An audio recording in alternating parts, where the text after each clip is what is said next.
অসাধারণ স্বাদের এই ভুনা খিচুড়ি বানাবার জন্য প্রথমে কড়াইয়ে 2 চামচ ঘি দিয়ে কাজু ও কিশমিশ ভেজে নিতে হবে।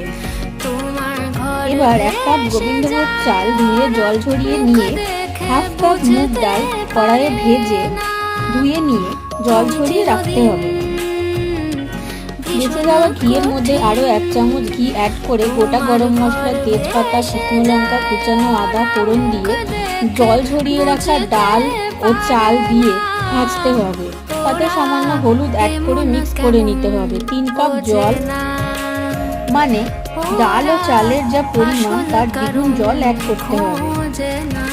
তার ভাজা কাজু ও কিশমিশ, 1 চামচ নুন ও চিনি দিয়ে মিক্স করে কড়াইয়ে ঢাকা দিয়ে 20 মিনিট সিদ্ধ হতে দিতে হবে। ঢাকা খুলে দেখবেন সব জল অ্যাবজর্ব করে নিয়েছে।